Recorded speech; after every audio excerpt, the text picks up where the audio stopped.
Many of you know I have a trusty sidekick. I have Hattie the dog. She's with me at Cafe Church and sometimes questions of life, and she's fantastic. But a few months ago I had this insane thought. I thought, wouldn't it be great to get another one? So just recently Winnie has come to live in our household. Winnie is 10 weeks old. She's a cockapoo just like Hattie. And she is mad. She's full of energy, she's full of mischief, she's full of love. It is just really fun having a puppy around. I'd forgotten how much hard work they are. I'd forgotten how they eat everything, that you can't leave anything out. But it's been absolutely wonderful. And one of the reasons that I wanted to get another dog for Hattie was that she suffers from separation anxiety. So if I leave her at home on her own, or if I leave her in the office, she just barks the place down. She gets really, really upset. And I thought, wouldn't it be good for her to have some company? Wouldn't it be really good that she didn't feel isolated and alone, but had someone else there with her? And so that is why Winnie came to live with us. And when Winnie first turned up, Hattie initially looked a little bit suspiciously at her. And then there was just this joy and this delight that we had brought someone just like her, one of her kind, to live with us. You know, she'd had to put up with 2 adults and a mangy old cat, and now she had another cockapoo, and there was this excitement. And so they play together, they fight together, they run around the house together, they do lots of mad things, they sleep on my bed together. They are inseparable. They have this bond that, we get each other and we're into everything together. And it reminded me of this need that we have as a human race to be connected. This need that we have to have other people with us, journeying through life. People that we can be joyful with, people that we can mourn with, people that we can support, people that we can walk with, people that we can have fun with, people that we carry. It's so important that we're not isolated and alone, particularly in this time of COVID and the crisis and just the damage that it's doing to many of our mental healths. More than ever, we need people around us. We need to be a community that supports, loves, and encourages one another.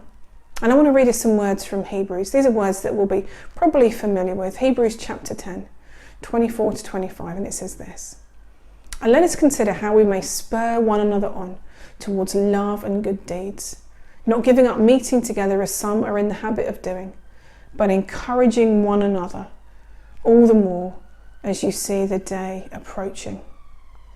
Now from this, there are just 3 things that I want to challenge us to think about doing today, tomorrow, in this week ahead. The first thing is it talks about spurring one another on.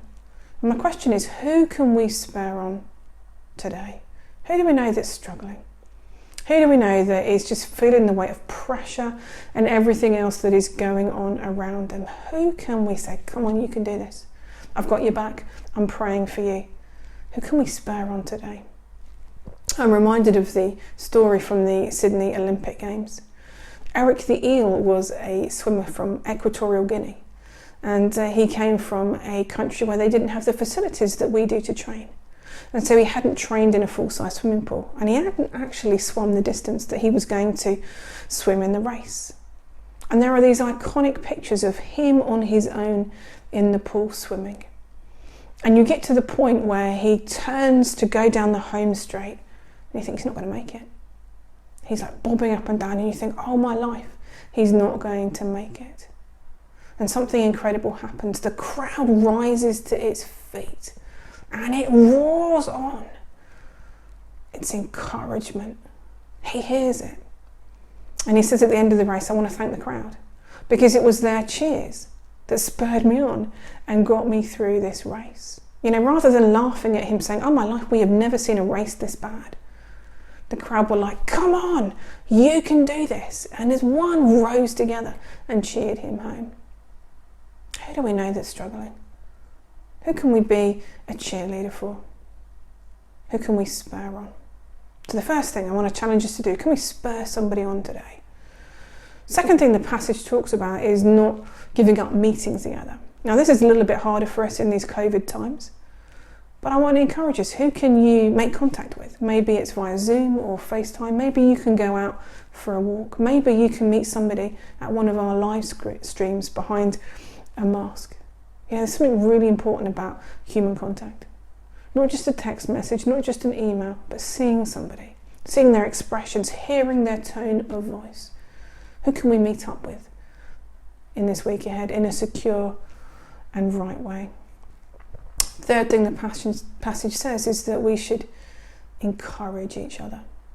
There's something really affirming and life-giving when somebody else encourages us. Whether they say, you did that really well, or you're coping really well with this, or you look great, or that was great, or do you know what?